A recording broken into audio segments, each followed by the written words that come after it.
maybe I'll do it at 9:50, just so no, 9:55 is fine. Yes. Because then we can wrap up quickly. There we go. Yeah. So this is how we start. Hi. Hi. Well, thank you everyone. Welcome to this space, this moment in time. My name is Marcos, co-founder of Find Your Flow. I'm here with Kim. Hi. Which is a really good friend of mine, colleague, really great vibes. We have met like maybe 2.5 years ago. Yeah, probably not when you first started, because I think you started when it was like peak COVID. So I know, yeah. Whenever you started coming, we both started going back into the office. I think we were the only two. Yeah, we are big advocates of coming to the office. Yes. Yes, getting out of my 1-bedroom flat. Exactly. Yeah. So, well, thank you. No problem. For being here. Lovely to be here. Thank you for taking the time, because we know that we live in this busy life, all busy, and then really appreciate you taking the time to be here with us. It's exciting. Okay, so let's start with the fact that it's going to be perfectly imperfect. Yeah. There is no script or very prescriptive things to go through. This is just a conversation, so perfectly imperfect. And our intention for this conversation. Our intention for this conversation is for this to be a safe space, where you can share a little bit of your story with us, with the purpose for this to serve as an inspiration for someone else. We are all in our journey in life, and we don't know when this could be helpful at some point in time. Could be now, tomorrow, or maybe people say, oh my God, I would have, loved to hear this 3 years ago. I don't know, you don't know. Yeah. So yeah, that's our intention. That's why we're here. Yes. So I'm not going to talk much then. I'm going to hand over to you, Kim, to share a bit of your story, who you are, and then we'll take it from there. We're going to talk. Yeah. So hello, I'm Kim. I've been a colleague of Marcus's for probably 2.5 years at Cow. Yeah. We work in separate divisions, so I'm in the consumer care business and I look after the creative NPD. If anyone who doesn't know what NPD means, that's new product development for our consumer care brands. So working very cross-functionally, more so cross-functionally than with my own team. But I come from a background, before I was with Cow, I was very much in the fashion industry. So moved from sort of more high street than, haute couture, but I worked for brands like Topshop, in more kind of store installations or like press and marketing, collateral basically production.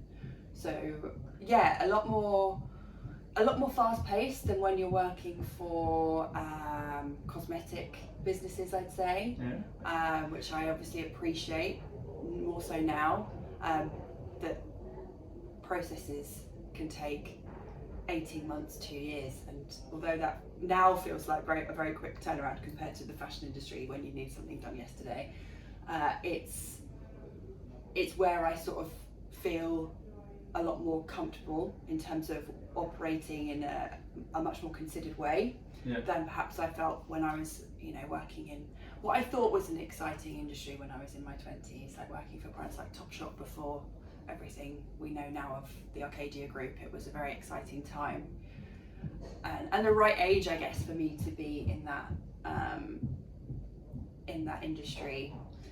Kim, if you don't mind me interrupting, yeah. You're missing something, like really important. Oh yes, the internship. Oh yeah. Please share with everyone. I did miss that. I started in press. I was at university studying fashion journalism. Believe it or not, that is a degree.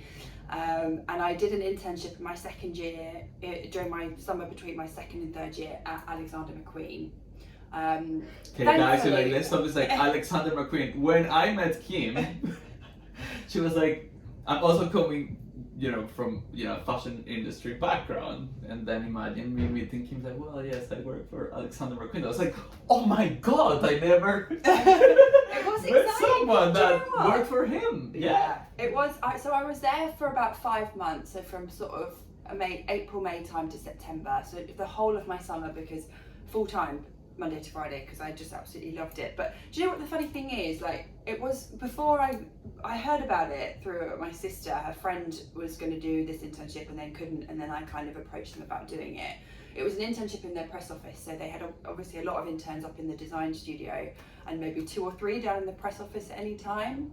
But yeah, in fact, it was before you think, oh my god, how am I going to walk into this? I'm a 19-year-old student. How am I going to walk into this environment and feel like I'm worthy or have a purpose here? And then you realise, I think in my mind I was thinking sort of, this is going to be like Edwina and Patsy kind of like atmosphere, but it was the polar opposite. They were the people in the press office, you had a women's wear manager and a menswear, and then a PR assistant, and then just a head of PR, and they were the most down to earth people you could imagine. Like, just so there was no airs or graces, and I don't know if that came from him, because he was fortunately still around at the time, and he wasn't a very fluffy person. He was quite childlike in a really admirable way, and not at all egotistical. Like, you definitely knew when he was in the building, because people would be running around and like trying to get everything like done like 10 minutes ago. But it was a really great experience, I have to say, really great, and hence why I did it for my whole summer for 5 months. Just I went to one of the shows in Paris. I had to take the big like deer bridal dress from one of the collections, one that was all veiled and like had these antlers and everything. You just have to like, oh, can you take this over to Paris for the day, and sort of thing. And like, yeah. And you totally, the dream. It was mad. It was mad. But when you're there, like, it wasn't glamorous, but I think that's what I quite liked about it. I quite liked that it was very hands-on, and you had such great exposure in and you think about, it was actually a very small team, a very small office as well.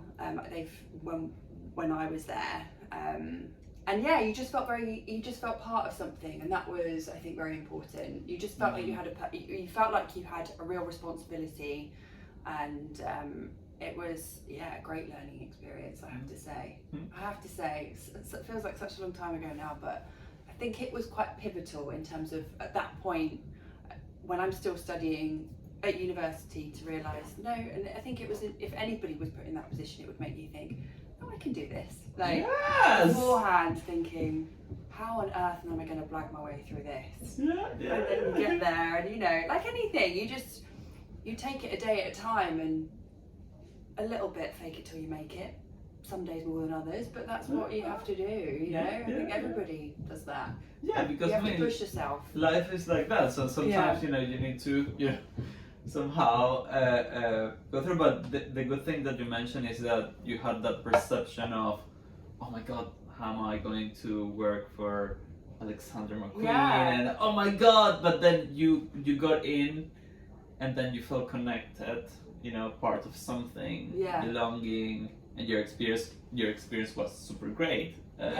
So thanks for sharing. That's very inspiring. I do remember when we met, you were like, yes, I work for Alexander McQueen. I was like, oh my god, that's amazing. But I didn't know what you have just shared with me today. So it was such a beautiful, more deeper experience, than compared to what I knew. So thank you. Thank you. Okay, what else? Tell us more, because this is very exciting. What else? Gosh, well, this is where I have to admit that my memory is very not good. So from there, I think I thought that if I was obviously studying journalism at uni. I did that internship, and then was very much, this is what I want to do. I want to do something that's really hands-on and kind of involved in the process. And you're not just sort of sat behind a computer staring at a screen all day. So after my internship, I went back to university, and then I did a couple of other internships and ended up at Monsoon accesorize. Did an internship there, and then got offered press assistant role. I think it was a temporary role with a rolling contract, which was at first, again, the internship I really enjoyed, but then when I kind of got into the crux of the actual position they'd given me, it was very different. That's when I realised that the environment there was very different to what I'd experienced previously. Do you know what? I say that, it could have been that, but it was all probably maybe just a natural progression in terms of, I realised that, yes, it was a very different experience to being at Alexander McQueen, but also maybe because it was a bigger company, I felt a bit lost, and I didn't really find any value in what I was doing. So I decided that I wanted to move back into a more hands-on role, so move out of press basically. And how was that process of deciding? Because I'm guessing here that when you realize that, oh my god, I feel that, this is not for me, it's not an easy thing to say, like, okay, I'll go back. Like, how was that process of actually realizing you're learning and then deciding, I think that if you can tell us more about what happened also within your mental space, because I would imagine it's a difficult thing to decide. I don't know, you tell us.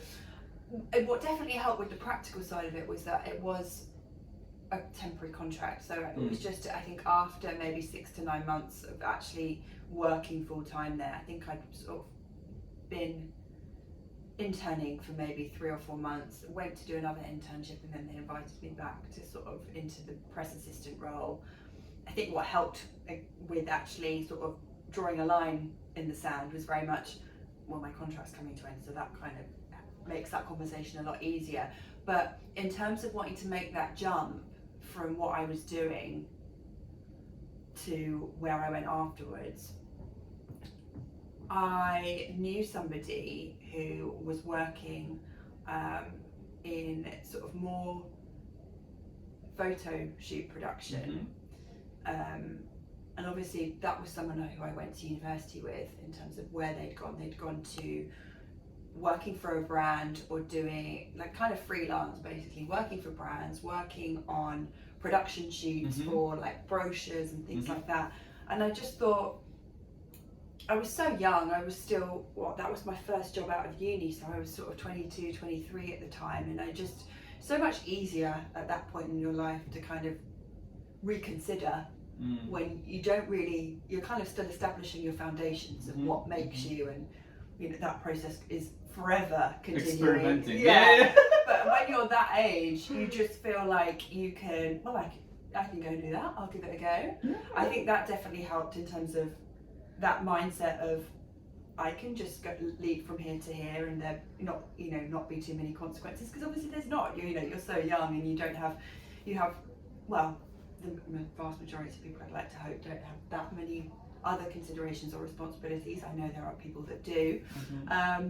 But yeah, so I went to work for, I moved into sort of more the production side of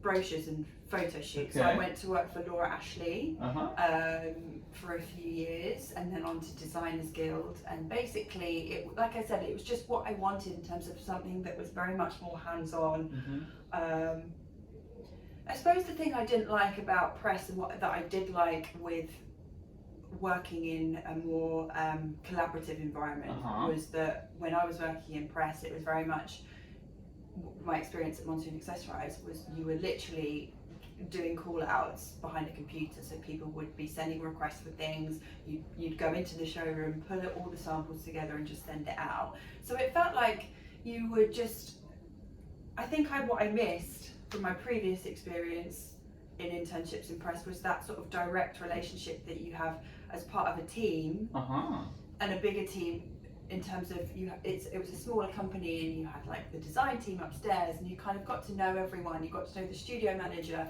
so that kind of made up for the fact that maybe you didn't have, you were still doing a lot of your day job at a desk.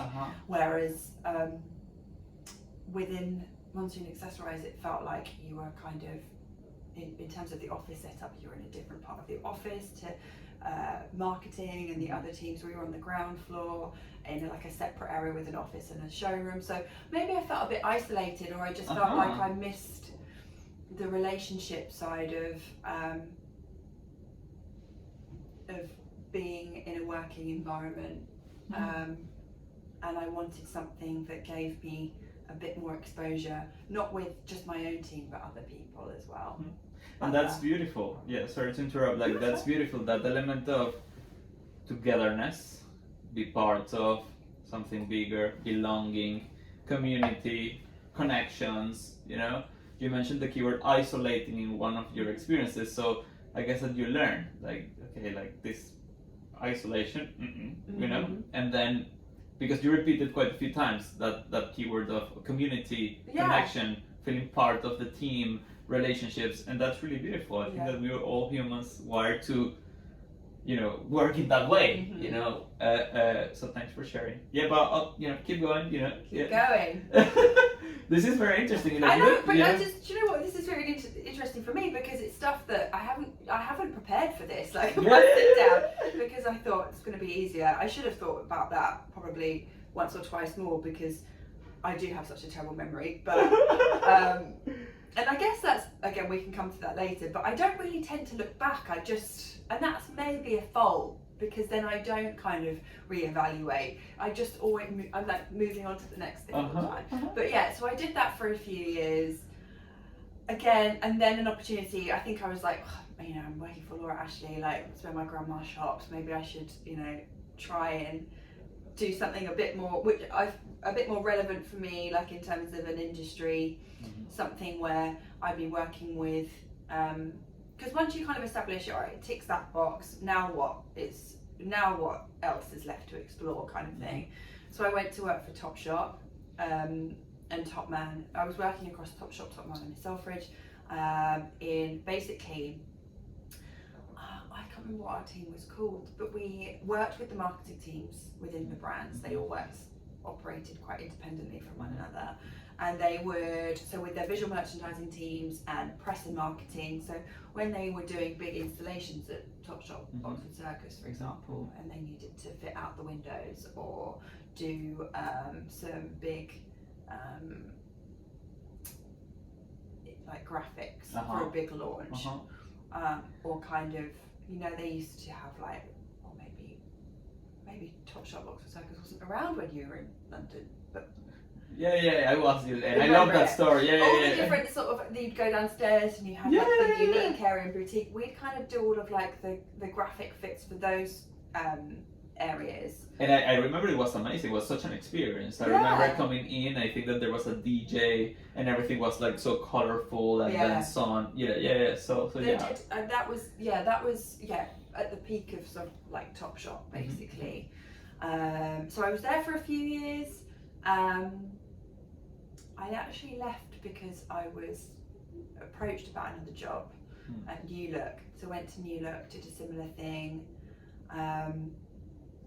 Oh my God, Kim! Like, you have worked in. I know. Oh my God! I've hopped about. But that's amazing. You imagine, you look at all of these experiences that you have within you. And it's amazing. Congratulations. I didn't know all of this. No. Like I said, I retraced it all in my head, like, oh yeah, I did that.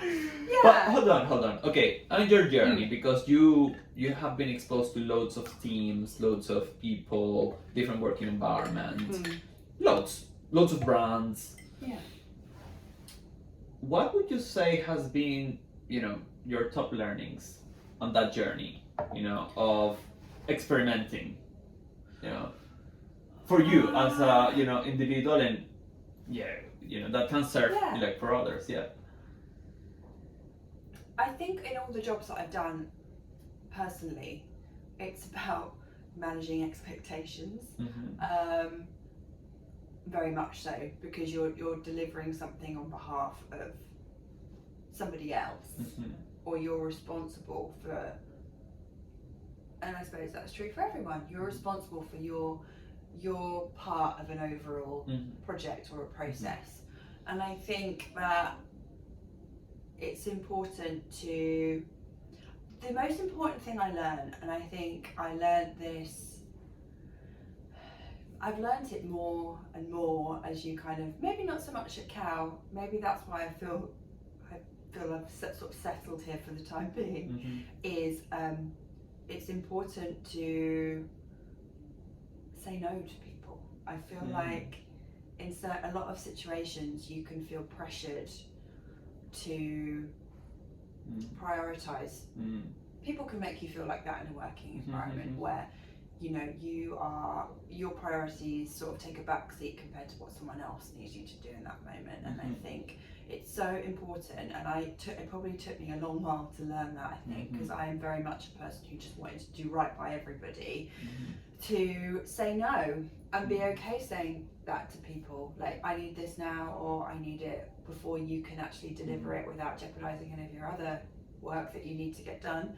And I've just learned to say no.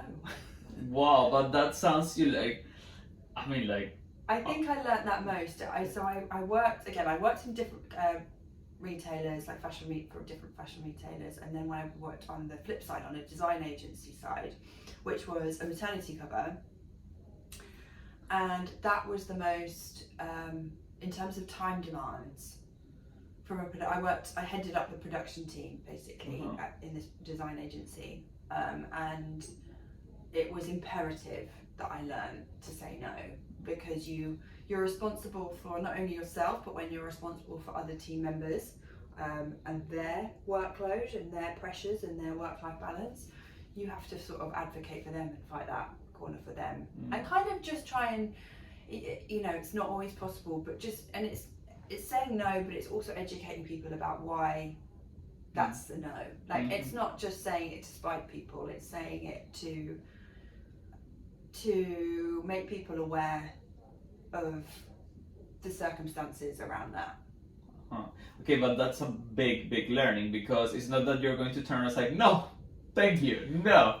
It's about, like, you found a way that works for you, like, you acknowledge the fact that it's really important to say no because you learn it along the way, but you have your formula. Like, you said that you are providing that context of what is the impact on yourself, on your team members, you know, which is something that it requires a lot of courage. You know, it's not easy to say no, because it's like, oh my god, you know? Yeah, because you want everyone to, I guess, to be content, happy, to get the best outcome. But yeah, I think that, yeah, if you can share more on how did you get there, because, you know, like, I believe we all struggle with that. At least, you know, very few people I have come across that actually, you know, practice, you know, that philosophy of, like, saying no when it's the most appropriate thing to do. It's really hard. It's really hard. I think I found it particularly really hard when I was young, because all you do that, and what I do is I wouldn't be able to. I feel like saying no was worse than putting myself under huge amounts of stress and strain, which then which basically, if you don't, by not saying it in an appropriate time frame to the right people, all you do is, inevitably, what I found is put yourself in an incredibly difficult situation whereby you end up not delivering on the promise you've made to them anyway. And it doesn't always happen like that, but it would get to the point sometimes where I was getting myself in trouble with my manager, like at Topshop, because I wasn't delivering what I said I could, because I was, and she was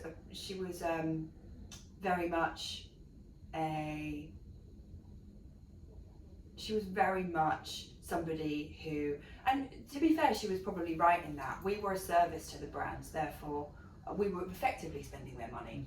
Therefore, you know, if you have to do everything you can possible to either manage their expectations or deliver something when you said you would.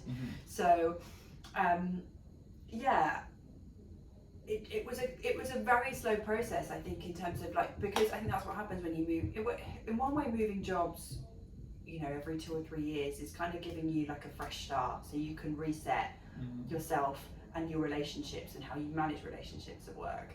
But also, it's kind of you have to get to know everybody around you again. You have to re-establish who is going to try and push those buttons and who you can trust maybe more easily, because there's always situations at work where, you know, there's always going to be, you know, every type of person, and it takes time to figure out those dynamics. So it's, in some ways, I think it probably took me longer because I did move around quite a lot. But when I got there, it was very much, like I said, moving around and trying to find your foundations. You know, you're re-establishing all these things, and you have to reset and get to know a new kind of team of people and understand how they operate. So it can take a bit longer, but ultimately you get to a point where you realise that, like I said, if you don't, it's better. It's better to approach things at the start of a conversation, or when you initially start to discuss these things. Ask the right questions, find the right information, and establish whether what they're asking for is deliverable or not, and then tell them honestly at that point in time, rather than just walk away and feel like you sort of have this massive weight hung around your neck because you've promised something that you know you're not going to deliver on, and ultimately not gain that person's trust quite as easily. Totally. So I think it kind of built and built and built gradually, and then when I got to the design agency working environment, where, you know, you very much not like Cal, like I would go in in the morning. I think I had like 2 hours in the morning free to do my work and get on with my day, because it was quite meeting heavy, and then it would be 5 to 9, and I said, "You're right, I'm going to start and get on with this back." And then literally those 2 hours in the space of 5 minutes would just be gone, like they'd just be booked up with meetings.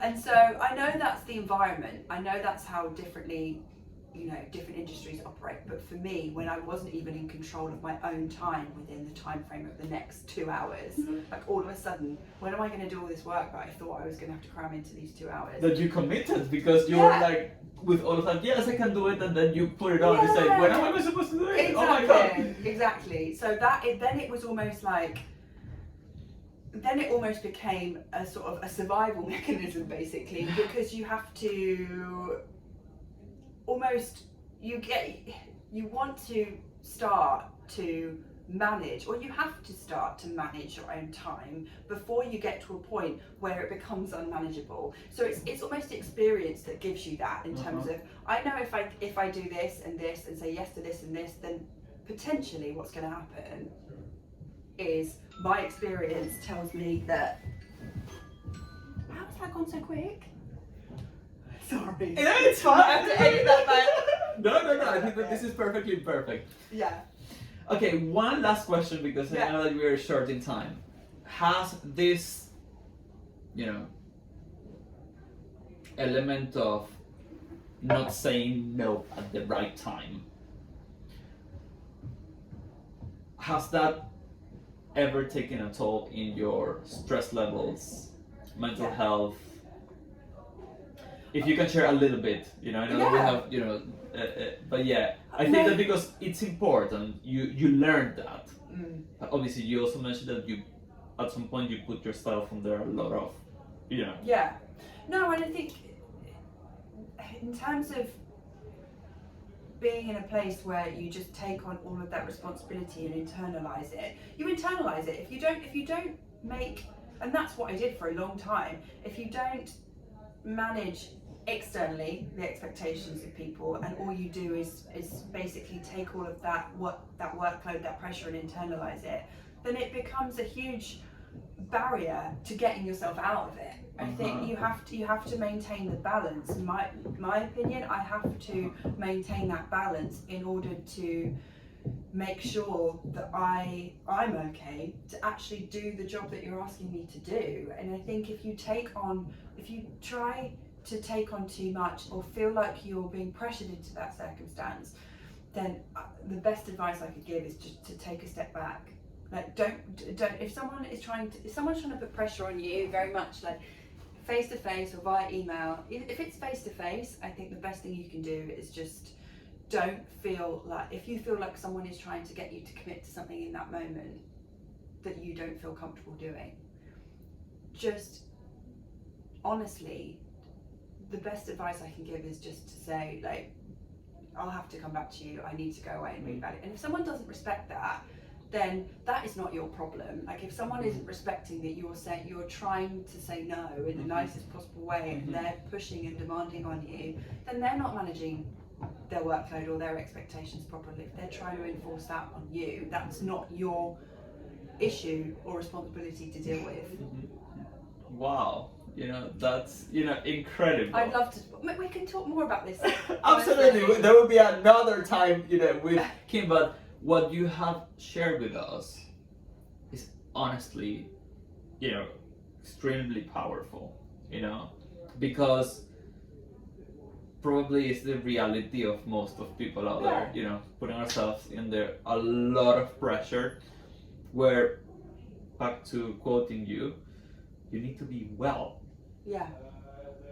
To then give, so it's a form of If they want like the self-respect. best, exactly. Yeah. If people want the best out of you, then they have to respect your boundaries.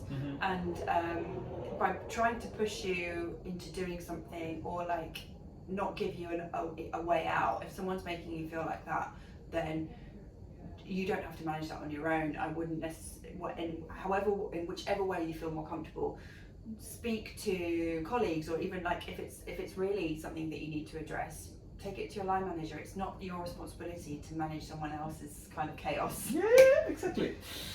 Kim, okay, this was amazing. Thank you so much for taking the time. So much wisdom. I hope everyone like it, love it. If you like it, love it, please share it. Thank you so much for spending time, for sharing your learnings with us. And I hope our intention, that was to inspire others, really, get, lived, because it's so much, power. I feel empowered after this conversation. Oh, that's nice. And I really hope, people can feel the same, because even myself, sometimes I lean towards like, oh no, let's try to make it work. But in the past, it has taken a toll into my stress levels, mental health. And back to your point, we need to be well to be able to give the best of us. So thank you so much. No worries. Thank you so much. It was incredible. Thank you, everyone. Cheers. See you next time. Find your flow. Thank you.